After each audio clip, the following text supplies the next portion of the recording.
Hey guys, and welcome back to TechWave. Today we'll be doing a review on the Drevo Blademaster TE. And for any of you guys that don't know what this keyboard is, it's probably the most hyped keyboard in history. Like, this keyboard on Kickstarter, people funded almost $400,000 for it. So this is a package that comes in. It's pretty minimalistic. The one that I chose came with Gatoron brown switches. All the information, designed for durability, 50 million keystrokes. And the thing that makes this special is this Genius knob. It has 16.8 million colors, full RGB options, in power console, onboard memory. Yeah, so inside the box, besides the keyboard itself, which I'll show you guys in a minute, you get the instruction manuals, and you get this cool keycap puller and this duster, so that's pretty neat. So anyway, that's the box. Let's get rid of that. So this is the Drevo Blademaster TE. This is the Drevo Blademaster TE. TE stands for 10 keyless. So as I said before, it's the most hyped keyboard, and it was funded almost $400,000 on Kickstarter. So the question I have today is it worth the hype, and is it something that you want? Let's get right into it. So first, let me get this out of the way by saying that there's a pro version of this exact same keyboard. So the one that I have is the TE version.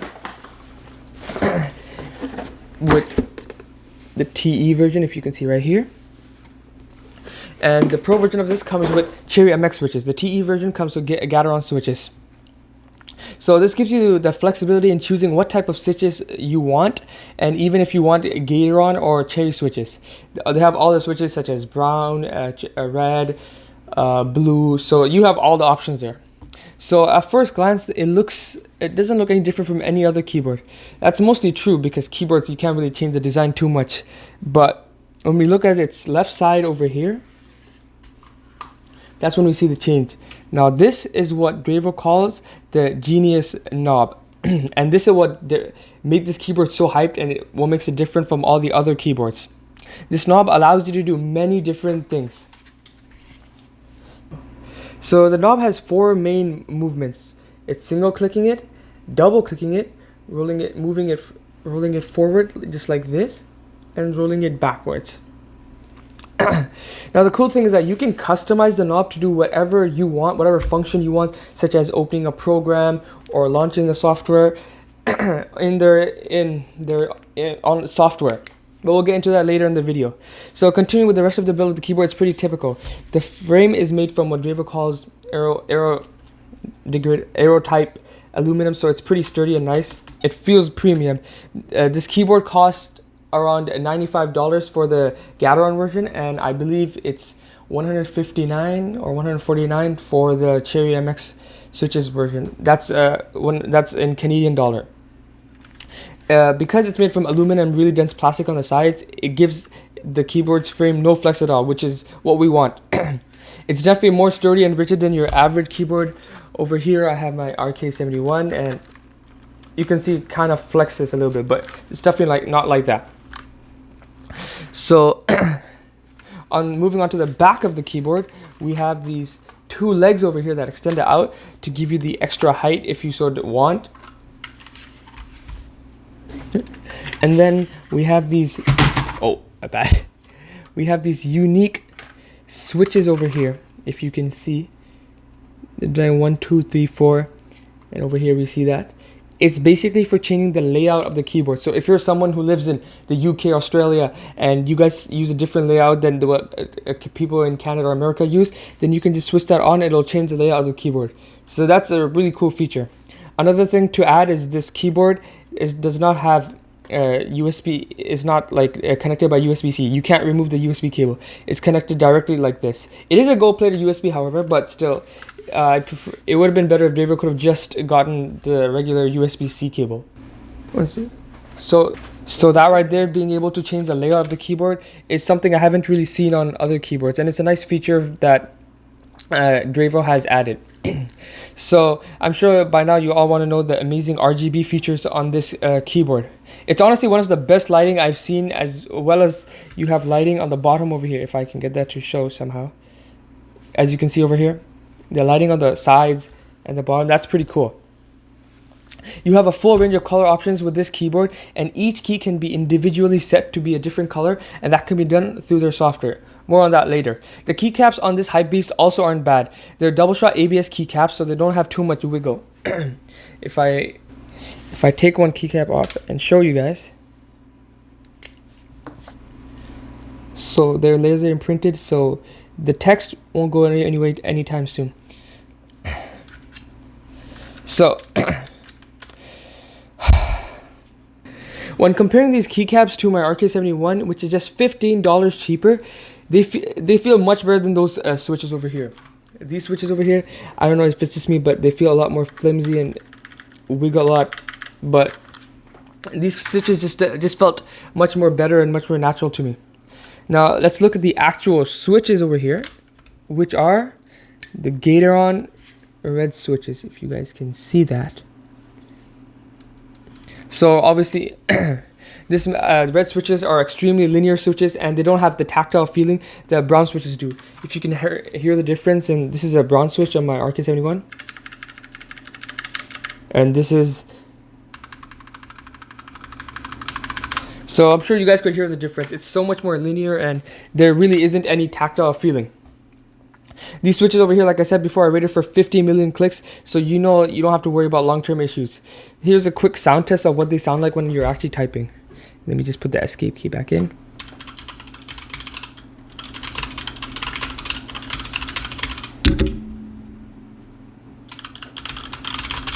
Or if I'm gaming, my hands will be on WSD.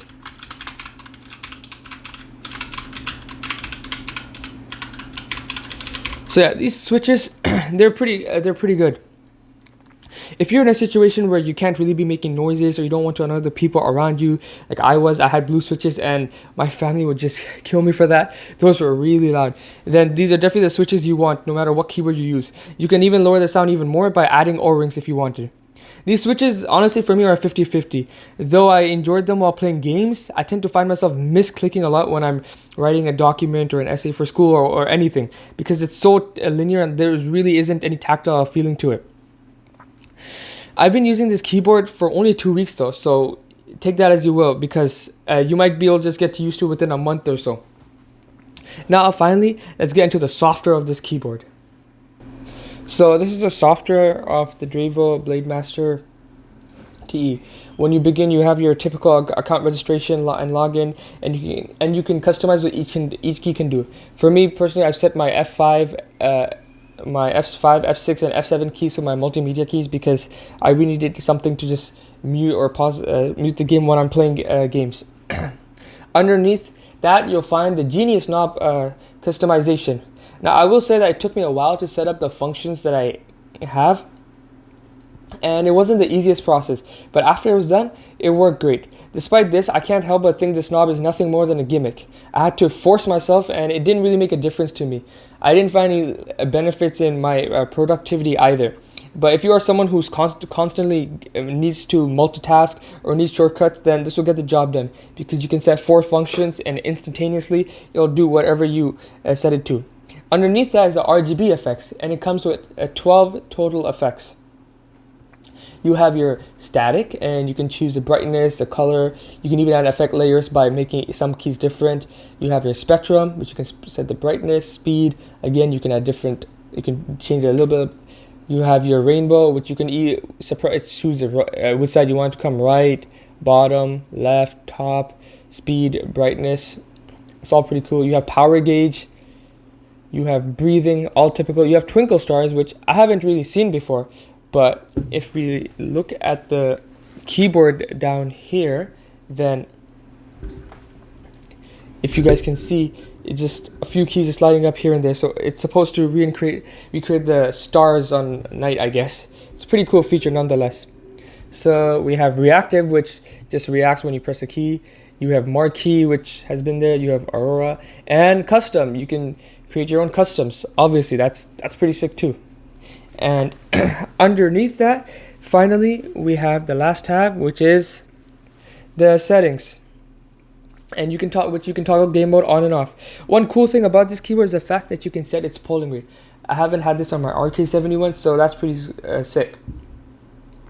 Although the software could use some minor tweaking and the Drevo could make it a bit easier to use, it's a solid software for anyone to use. And Drevo they regularly update the software, so you know they're not just gonna leave you be. They're gonna keep improving their software. So, what do I think of the Drevo Blademaster V2? Drevo Blademaster TE. I just got the V2, so I've been studying using that a little bit too. So personally, I think it's a great keyboard for the price of $95 Canadian. And Drevo really did make a solid keyboard here. But who is it for? It's kind of tricky for me because I wouldn't recommend it to someone who's just getting into entry-level gaming or who just needs a keyboard just to get work done. I think it's more for people who are into gaming but don't want to spend more than $100 buying a SteelSeries Apex Pro TKL or a Razer Huntsman. And I'm sure those who buy this keyboard, they're satisfied for it. The reviews on this keyboard on Amazon are also amazing. People are really satisfied. So it is a solid keyboard nonetheless. So my question is, what do you guys think of the Drevo Blademaster T? And is it worth the hype or not? I don't think it's worth the hype, but Drevo did make a pretty good keyboard over here. So it outweighs the negatives. Comment down your thoughts down below, as well as any questions you have. Thank you for watching, and if you enjoyed the video, please like and subscribe as it helps me out and I can keep pushing out content like this. As always, peace out.